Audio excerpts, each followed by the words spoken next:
ما حدود 15 کیلومتر از شهر مقدس مشهد فاصله گرفتیم تا رسیدیم به این فضای بسیار مفرح دوست داشتنی با بافت و معماری کهن و در واقع مهندسی که یادگار نیاکار ما هست.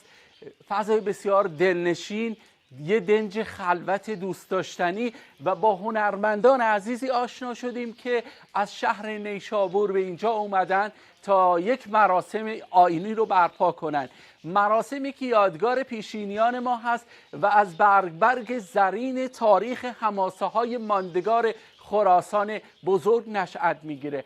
اسب چوبی نماد سرکشی، یاغیگری، طغیان و هجوم مغول‌ها هست و سرکشی و در واقع مردمی که با دستهای خالی در مقابل ظلم ایستادن و همه ما حکایت سربهداران رو میدونیم و در واقع سربهداران در خطه خراسان با بهره‌گیری از آموزه های ناب اسلامی تونستن بر دشمن زبون چیره بشن و تونستن در واقع یک برگ زرینی رو در تاریخ با شکوه تشیع رقم بزنن.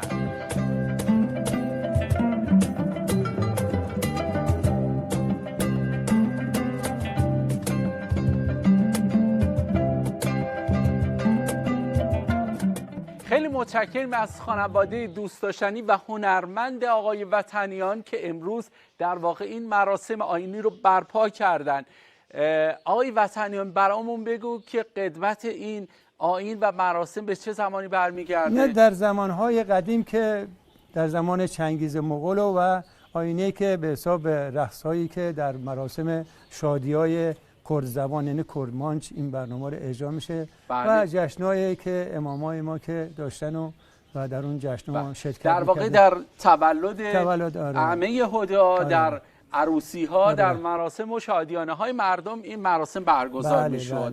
و همونطوری که گفتیم اسب چوبی نماد طغیانگری مغول ها به سرزمین ایران بوده و مردانی که حماسه میآفرینند گرداگرد اسب چوبی در مقابل دشمن میایستند تا سرانجام اونها با کمترین ابزار و امکانات دشمن تابون دندان مسلح رو شکست میدن. اما جالبه براتون در مورد این لباس ها بگم.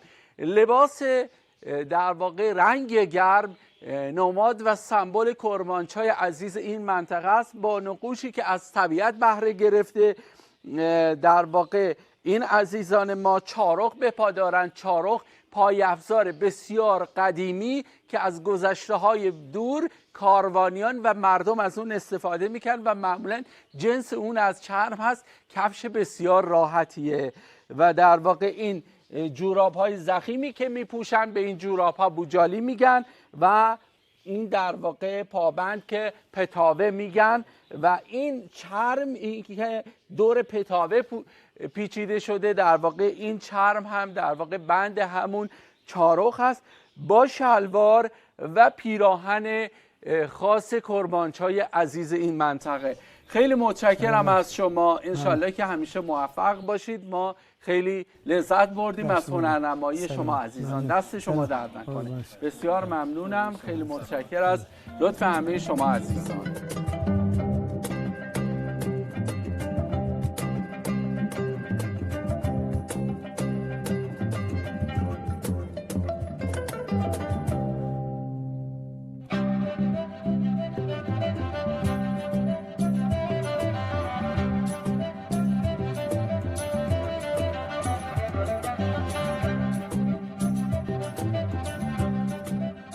تزیینات این خونه سنتی و قدیمی برای گذشتگان ما نوستالژی و خاطر انگیز هست و در واقع نیاکان ما در چنین فضاهای مفرح و با صفا و دوست داشتنی زندگی می‌کردند.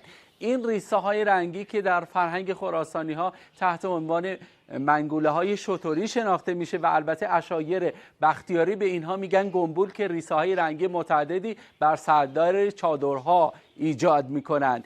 این فضا که در واقع بخشی از تارم و ایوان به صورت چوبی، تیرک های چوبی، ساختمان کاهگلی، رنگ فیروزه‌ای که نه تنها نماد خراسان بلکه نماد سراسر ایران هست به خاطر اون در واقع آرامشی که ایجاد میکنه. فضای مفرح، یک مکان بسیار دنج و امروز ما میهمان عزیزانمون هستیم در این مکان بسیار زیبا